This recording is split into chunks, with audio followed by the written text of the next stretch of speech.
The capital wasteland had seen plenty of strange things crawl out of the earth since the bombs fell. Two-headed Brahmin, feral ghouls with memories burned down to pure hunger, vaults that were never meant to save anyone. But nothing, not the mutants, not the machines, not the monsters that wore human faces, had ever fallen from the sky the way he did. The rift opened at 0300 hours above the ruins of what had once been suburban Maryland. No warning, no radiation bloom, just a tear in the air itself, silent and wrong, leaking light the color of something that had never existed in this universe. And then the Doomslayer came through it at terminal velocity, trailing the last echoes of a battle that had been happening somewhere else entirely, somewhere worse, and hit the cracked asphalt of Route 50 like a god who'd been thrown out of a better war. He was on his feet before the crater stopped smoking. The Praetor suit ran its diagnostics in the first 4 seconds. Atmosphere, breathable, irradiated, thin on oxygen but manageable. Gravity, standard. Threat signatures, multiple. The heads-up display painted 17 heat sources within 300 meters, and the Slayer's hand was already moving toward the combat shotgun before he'd fully registered the landscape around him. It looked like hell. Not literally. He knew what hell looked like, had memorized every corridor and every throne room and every pit. But the aesthetic was close enough to make something in his ancient chest go cold and focused. Broken buildings, ash sky, the smell of rot and scorched metal carried on wind that had no business still blowing over a dead world. Except it wasn't entirely dead. The ghouls came out of the gas station ruins first, 12 of them, feral, drawn by the impact sound and the heat signature of the rift. They moved the way corrupted things always moved, fast, mindless, burning with something that wasn't quite life. The Slayer watched them close the distance with the calm patience of a man who had personally ended civilizations older than this one. He raised the shotgun. The first 3 shots were mechanical, precise. The next 4 were art. By the time the 12th ghoul stopped moving, he had already turned away and was studying the horizon. The rift behind him flickered once, twice, then collapsed into nothing, leaving a scorch mark on the road that would confuse wasteland travelers for years. He noted its position, filed it, moved on. There was a settlement to the northeast. He could see firelight, hear the distant thrum of a generator, and beneath all of it, beneath the radiation and the rot and the sounds of a broken civilization doing its stubborn best to keep breathing, he could feel something else, something that the wasteland didn't have a name for yet, something that had followed him here or had been waiting for him to arrive. The Slayer started walking. If you want to see more characters cross into different universes, hit that subscribe button and drop the name of a character and the universe you'd want them to see them in down in the comments below. May the Force be with you. Rivet City's scout patrol found what was left of the ghoul pack at dawn.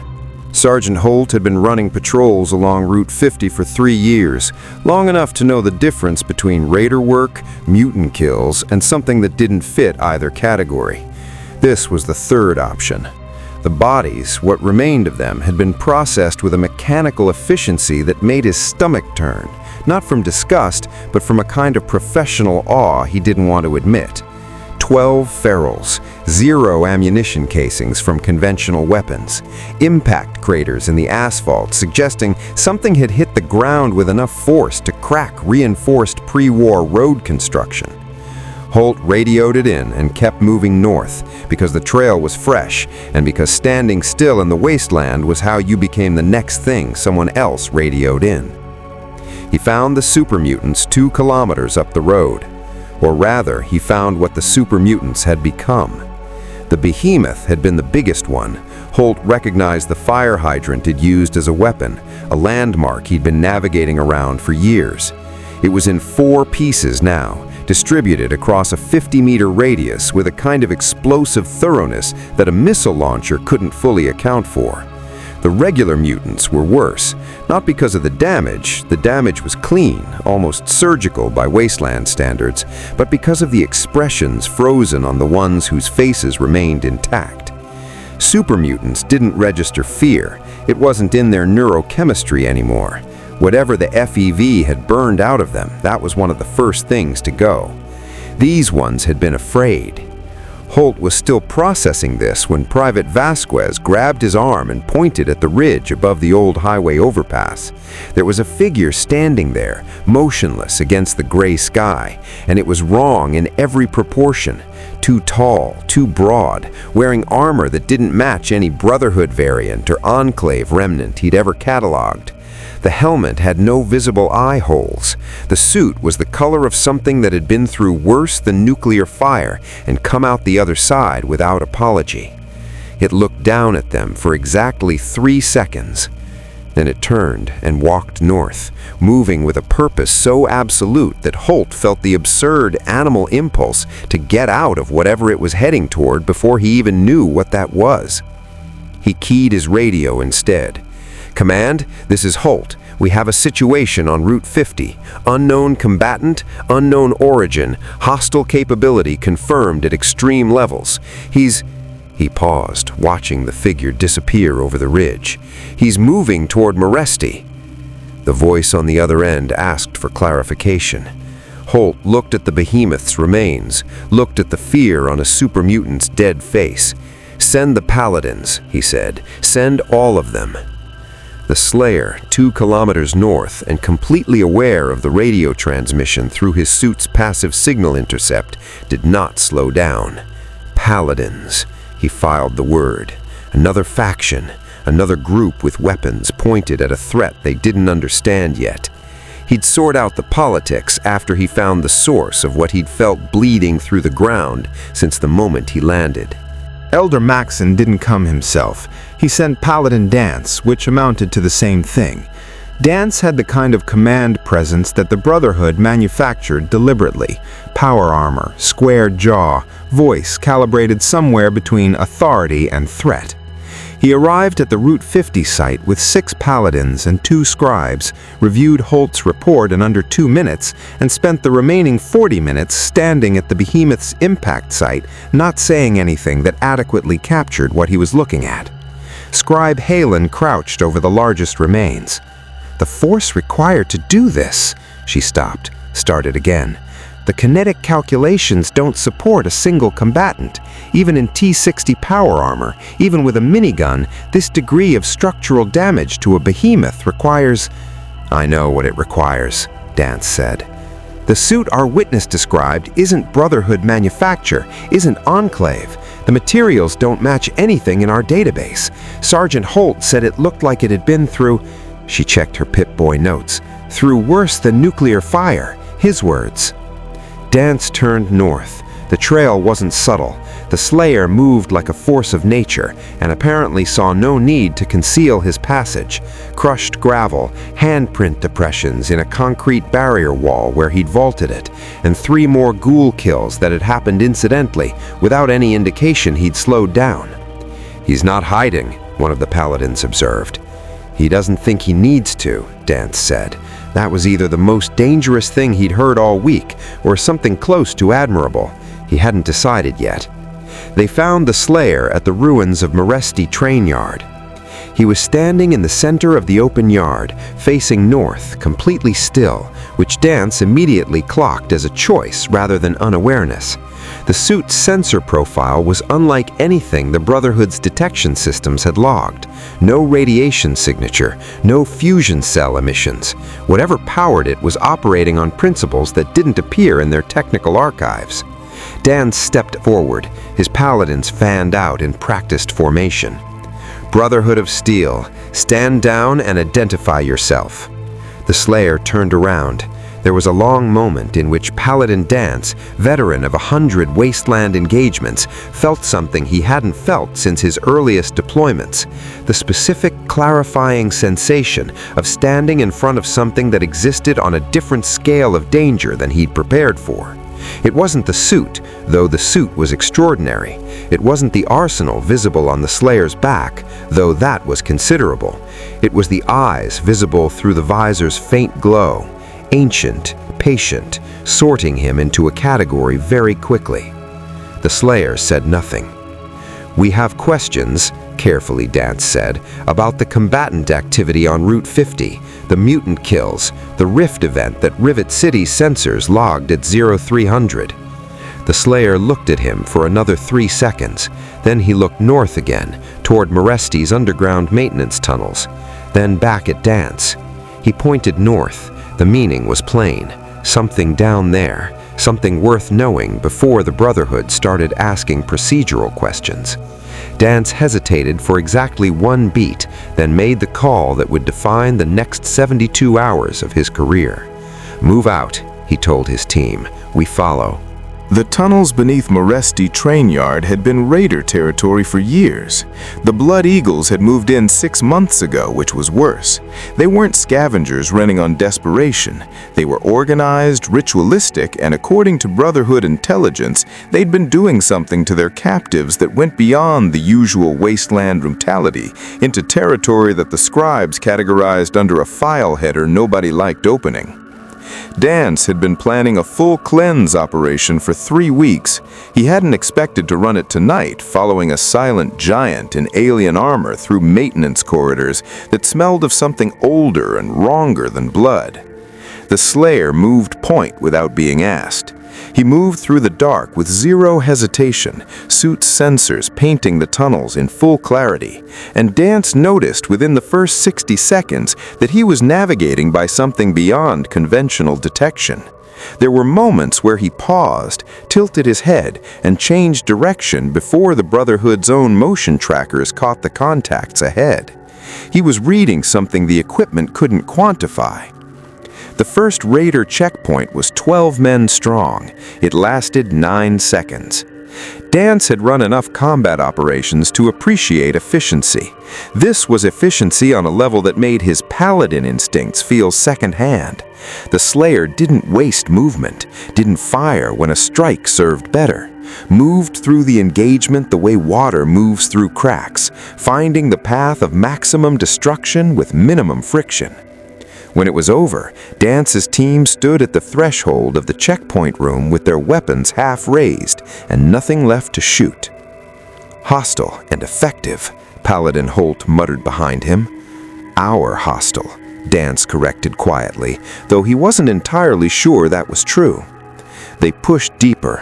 The tunnel architecture changed. The Blood Eagles had been doing construction down here, excavating into pre-war foundations that didn't appear on any Rivet City map.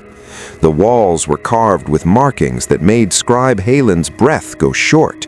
She photographed them rapidly, hands unsteady. "These aren't raider symbols," she said. I don't know what these are. The geometric patterning suggests ritual intent, but the underlying mathematics..." She stopped photographing and looked up. "Paladin, these are mathematical. Someone down here understands dimensional topology." The Slayer had stopped moving. He stood at the threshold of a large excavated chamber, and for the first time since Dance had encountered him, his posture had shifted from operational to something that might, in a human being, be called recognition.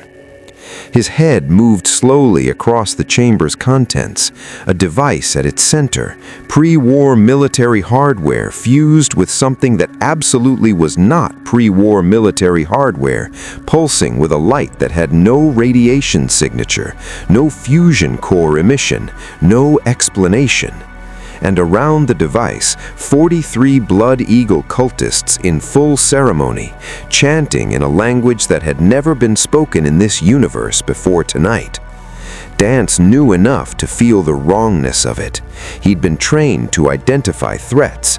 The Slayer knew exactly what it was. He'd seen this before. Not the device, not these people, but the shape of what they were doing, the invitation they were extending, the door they were trying to open. He raised the super shotgun. Dance grabbed his arm, not to stop him, but because a paladin who didn't ask questions was a dead paladin. What is that thing? The Slayer looked at the device, looked at Dance. The answer he gave wasn't words. He simply pointed at the device, then at the sky above the tunnels, then dragged his thumb across his throat with an absoluteness that transcended language. "Destroy it?" Dance said. The Slayer was already moving. 3 levels below the chamber, behind a blast door that the Blood Eagles had welded shut from the inside, the Institute had an observation post. It had been there for 11 days.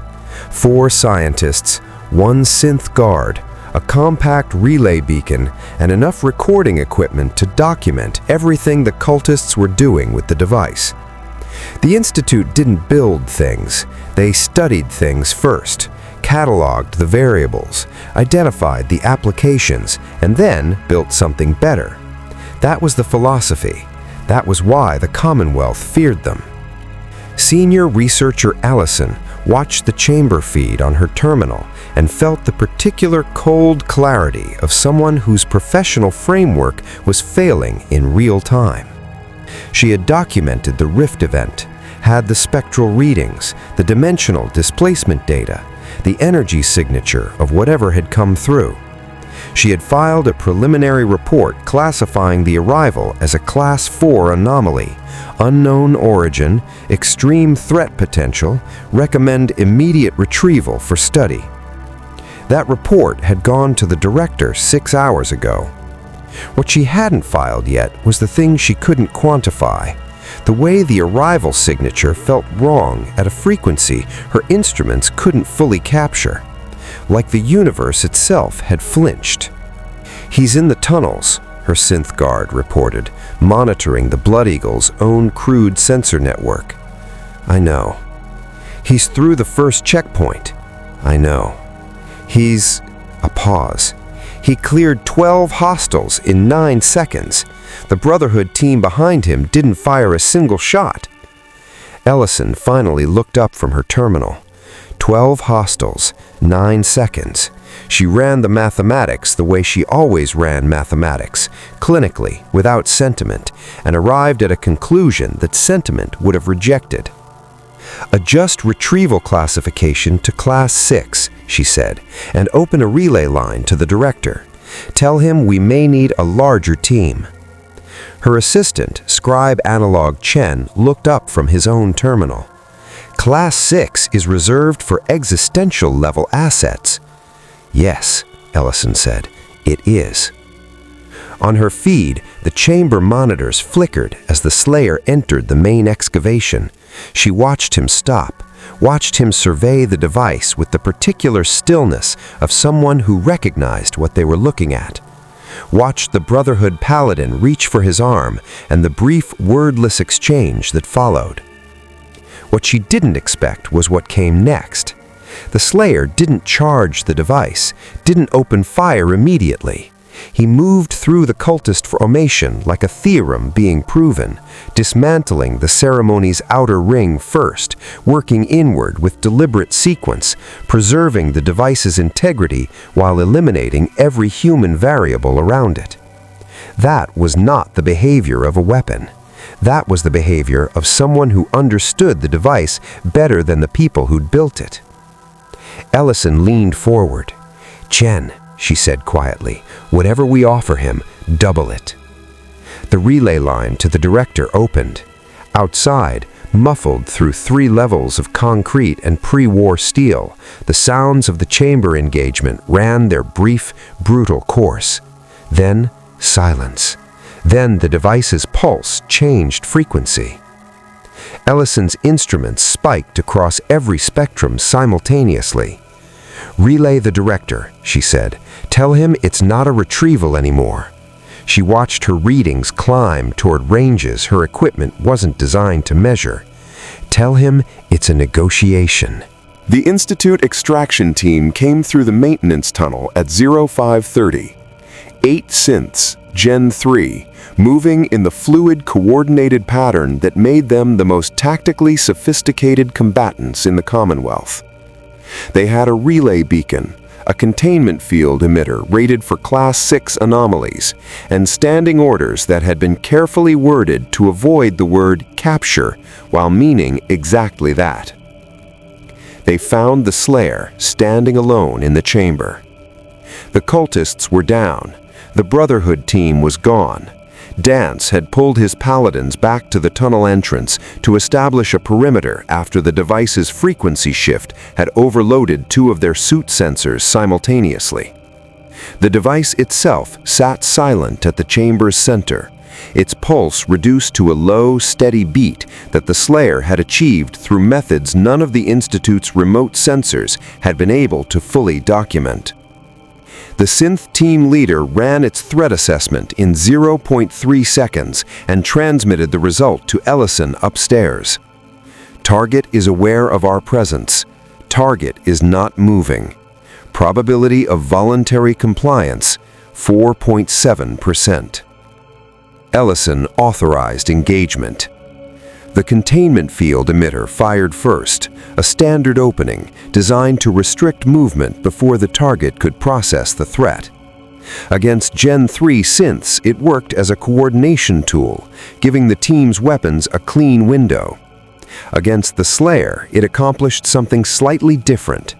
It told him exactly what the Institute was, what they wanted, and what they thought of him, all in one move. He walked through the containment field. Not broke through, walked through, the emitter's energy dispersing across the Praetor suit's surface with a sound like static electricity finding ground, the suit's systems absorbing and cataloging the technology in the same passive, patient way it cataloged everything in this universe that tried to interfere with it. The synth team leader opened fire. What followed lasted 41 seconds and was the single most tactically efficient engagement the Institute's remaining sensors recorded before they lost the feed. The Slayer didn't use his heaviest weapons. Dance's team was 40 meters up the tunnel, and the structural integrity of 3 levels of excavation was a real variable. He worked close, worked fast. The combat shotgun, the combat knife on rotations the synth's reaction processing couldn't fully anticipate, and once, memorably, according to the one sensor that kept its feed for 22 seconds, his bare hands. Because a Gen 3 synth at close quarters is a weapon the suit could redirect rather than destroy. 8 synths, 41 seconds, 0 structural damage to the tunnels. Ellison heard it end through 3 levels of concrete and felt something she hadn't felt in years of Institute service. The specific recalibration of someone who has badly miscalculated the nature of a problem. She opened the blast door herself. He was standing in the doorway when it finished opening, looking at her with those ancient, patient eyes. Behind him, the chamber was intact. The device was stable. Her extraction team was not. "We made a mistake," she said. Not an apology, a data point. The Slayer looked at her for a long moment. Then he stepped aside and pointed at the device. His meaning had become familiar enough that she parsed it immediately. "Explain what you know about this." Ellison reached for her terminal, because a scientist who survived contact with something she didn't understand was a scientist who immediately started asking better questions. Vault 00 didn't appear on any Pip-Boy map in the wasteland. It didn't appear in the Institute's archives, the Brotherhood's recovered pre-war database, or the Enclave's classified military files. And the Enclave had been thorough about their classified military files. It appeared in exactly one place, a fragment of a Vault-Tech internal memo recovered from a flooded sub-basement in what had been Arlington, referencing a special projects division that had been operating independently of the main Vault program since 2051. Ellison had found it 8 months ago, had been trying to locate Vault 00's physical site ever since. Had dispatched 3 scouting teams, recovered 2 of them. She explained this to the Slayer in the chamber while the device's pulse counted time in a frequency that made her back teeth ache. She spoke quickly, clinically, the way she always spoke. Data first, interpretation second, uncertainty acknowledged explicitly. She had spent enough time with Institute leadership to know how to communicate with people who demanded precision. She wasn't sure the Slayer was a person in the conventional sense, but he listened the way one did. "The device is a resonance anchor," she said, pulling up her research on her terminal and angling it so he could see the schematics. "The Blood Eagles didn't build it. They found it and activated it, which means someone wanted it found and activated. It's tuned to a specific dimensional frequency, the same frequency our sensors logged when you came through the rift." She paused. "You didn't come through randomly. Something pulled you here, something that knew your signature." The Slayer looked at the device for a long moment. Then he did something that surprised her. He reached out and placed one gauntleted hand against its surface, and the pulse changed, slowed, became something almost like a heartbeat, like something recognizing him and settling in the presence of what it had been looking for. "The device isn't a door," Ellison said slowly, reading her instruments. "It's a beacon. It's been broadcasting, calling something." She looked up. "Or calling for something, something that could close what it's been opening." The Slayer withdrew his hand. He looked at her with an expression she couldn't read through the visor, but that she filed as confirmation. "Vault 00 built this," she said, "which means Vault 00 knew about whatever is on the other side of those dimensional frequencies, which means there's a research archive down there that could tell us." She stopped herself, reframed, "that could tell you what you're actually dealing with in this universe." Dance arrived at the chamber entrance with 2 paladins, having given up on the perimeter when the synth engagement sound stopped and nobody came back to report. He looked at the Institute scientist, looked at the Slayer, looked at the remains of the extraction team with the expression of a man updating several threat assessments simultaneously. "Brotherhood's been looking for Vault 00 for 6 years, he said carefully. "I know," Ellison said, equally carefully. They looked at each other across the chamber with the particular wariness of 2 factions that had been trying to destroy each other for years, united by a variable neither of them had planned for. The Slayer was already moving toward the tunnel that led deeper north. He didn't wait for them to finish deciding. The direction was clear, the objective was clear, and in his experience, factions that spent time negotiating alignment in the middle of an active situation generally ended up deciding too late. Both teams followed him. Nobody discussed it. Vault 00 was 3 kilometers north and 4 levels down, beneath a pre-war military installation that had been bombed into such thorough rubble that nothing about its surface suggested anything had ever been worth protecting there. The entrance was a standard Vault-Tec blast door, but the logo had been removed, deliberately, carefully, with tools rather than time, and replaced with a geometric seal that matched the carvings in the Blood Eagle tunnels. Someone had been here recently. The seal's paint was 18 months old, maximum. Dance's scribes documented everything. Ellison's portable scanner ran continuous readings. The Slayer walked to the door, studied the seal for 4 seconds, and then hit the manual release with a force that bypassed 2 centuries of vault door resistance in a single motion. The door opened.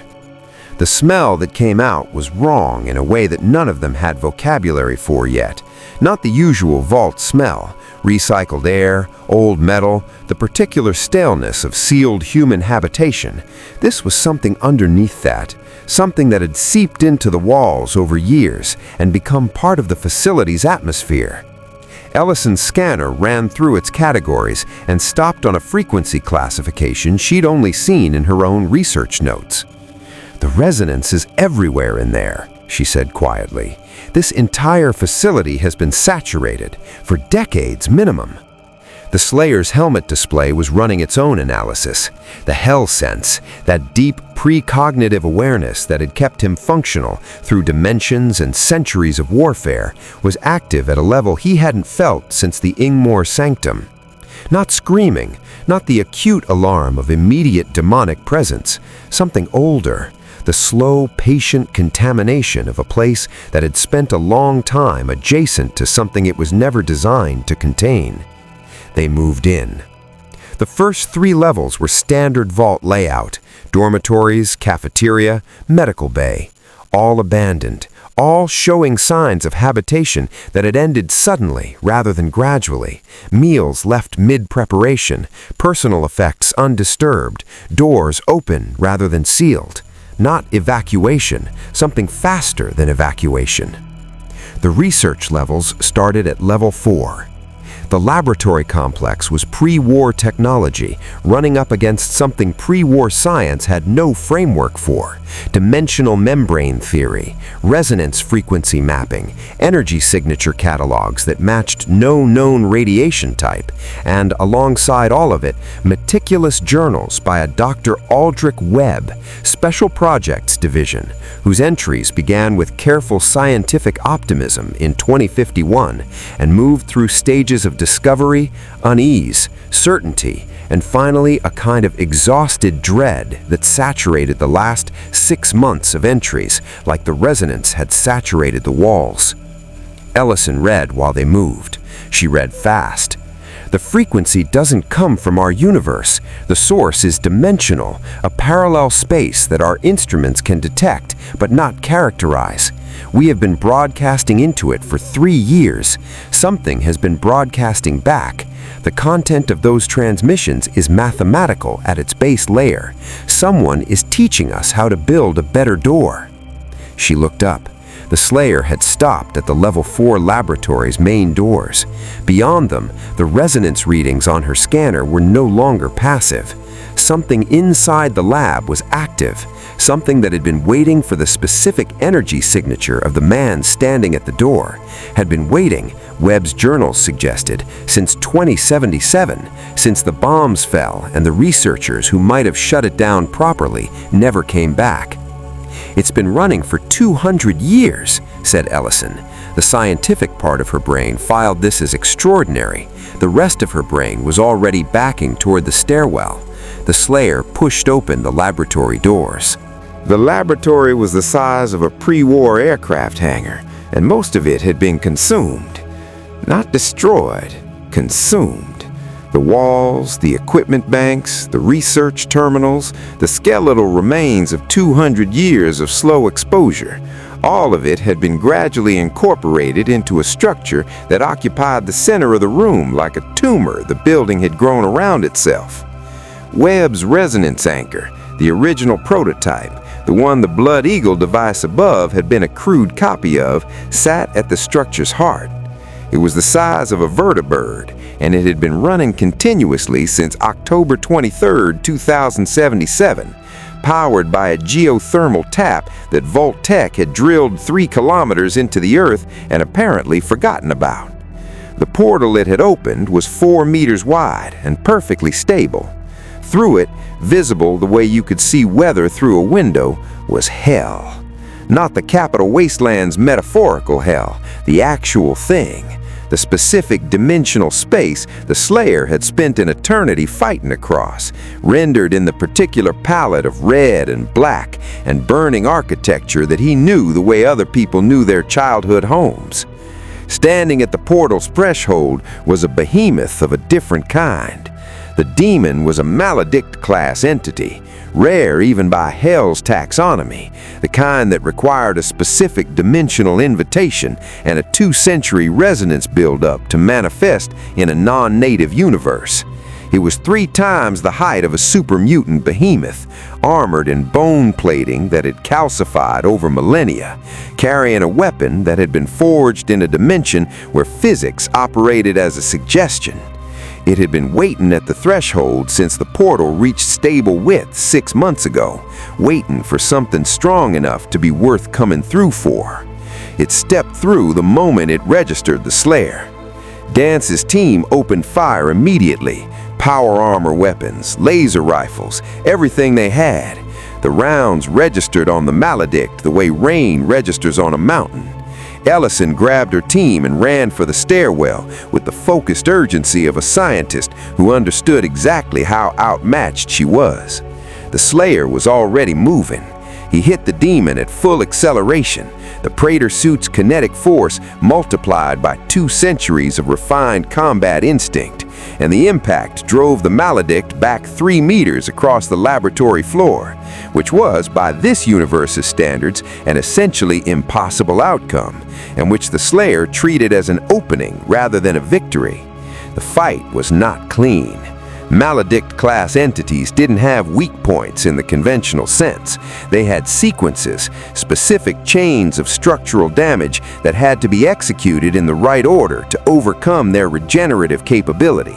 The Slayer knew the sequence, had learned it the hard way in dimensions that didn't have names. He worked through it with the systematic ferocity that was the closest thing he had to a language. BFG round to disrupt the bone plating's resonance integrity, ballista shot to the exposed core junction at the left shoulder, combat shotgun on the secondary membrane beneath the right arm, 3 shots, tight grouping, repeat the cycle. Dance's team had stopped firing. They'd recognized within 30 seconds that their weapons were irrelevant, and had shifted to keeping the demon's attention off the Slayer's flanks when its thrashing created opening vectors. It wasn't nothing. The Slayer noted it without sentiment and kept working. The Maledict collapsed on the 4th cycle. Not dead. Entities like this didn't die in a host universe. They were expelled, pushed below the threshold of sustainable manifestation, and forced back through the dimensional barrier. The Slayer drove the final sequence home with a precision that left no margin, and the demon came apart with a sound that none of the humans present would find adequate words for, and the portal flared white and began to contract. He had 40 seconds before it stabilized at a new, smaller aperture. He used them. The resonance anchor's destruction was thorough. He didn't have the right tools for surgical demolition, so he used the tools he had, and what he had was sufficient. The geothermal tap took longer. He went 3 levels deeper than anyone else had gone in Vault 000 and did what needed doing. And when he came back up, the portal was closed, and the laboratory was dark, and Dance was standing at the entrance with a look on his face that veteran soldiers get when they've recalibrated their definition of possible. "Is it done?" Dance asked. The Slayer looked at where the portal had been, looked at the space where the anchor had stood for 200 years. He shook his head. They came back up through Vault 00 in silence. Ellison met them at level 3 with her scanner still running, cataloging the residual resonance signatures with the focused energy of someone who processes trauma through data collection. Her remaining team member, Chen, was copying Webb's journals onto every storage medium they'd brought. The Brotherhood scribes were doing the same thing from a different terminal, and for approximately 40 minutes, in the ruins of a secret vault beneath a dead military installation, the Institute and the Brotherhood of Steel shared a research archive without attempting to kill each other. Dance watched it happen with the expression of a man who intended to report this accurately to Elder Maxon and expected not to be believed. The Slayer stood apart from both teams, facing the direction of the sealed portal chamber. His suit's sensors were still running full passive sweeps, reading the facility's residual frequencies the way a doctor reads a patient's vitals after a crisis, looking for stability, watching for relapse. The portal was closed, the anchor was destroyed, the geothermal tap was offline. By every measurable standard, Vault 00 was neutralized. But the resonance was still in the walls, would be for years, maybe decades. And Webb's journals, which Ellison had finished reading during the Maledict engagement, contained a detail she'd been sitting with since the portal closed, turning it over with the careful attention she gave to facts that changed the scope of the problem entirely. She walked over to the Slayer. He looked at her. "Webb's last entry," she said. October 22nd, 2077, the day before the bombs. He wrote that the transmissions from the other side had changed, stopped being mathematical, started being, she checked her Pit-Boy, intentional, directed, as if they know we exist and have decided we are useful. She paused. He also wrote that the transmissions referenced a specific signature, something they'd detected crossing multiple dimensions, something they'd been tracking. She looked up. He called it the Unchained, described it as something Hell had lost and wanted back. The Slayer was very still. "That was 200 years ago," Ellison said. "They've been tracking you for 200 years. This vault wasn't an accident. The Blood Eagles weren't an accident. Whoever is running those transmissions from the other side, they built this beacon specifically to pull you here." She held his gaze. "Which means they have others." The silence in the corridor was the particular quality of silence that follows a revelation that makes every previous threat feel like prologue. Dance had come close enough to hear. He stood for a moment with his Brotherhood discipline doing its job, keeping his face neutral, processing the implication. Then, how many others? Ellison looked at Webb's last coordinates, a list of sites spread across the continent, each annotated with a resonance frequency and a construction date. Pre-war installations, forgotten facilities, places that had been building towards something for longer than anyone alive had been keeping records. She said, "Enough." The Slayer looked at the list, memorized it in the 4 seconds it took for his display to capture and process Ellison's screen. Then he looked at the exit ramp that led back to the wasteland's gray and broken surface, and something in his posture shifted. Not relief, not resolution, but the specific readiness of a being who has just learned the full dimensions of a war and is already deciding where to start.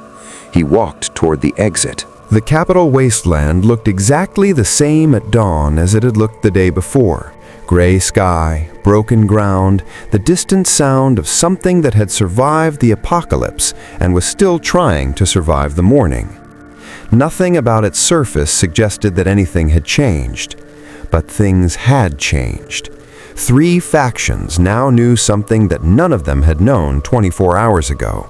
That the wasteland's demons had never been the worst thing the universe contained, and that the worst things had been patient enough to plan across centuries.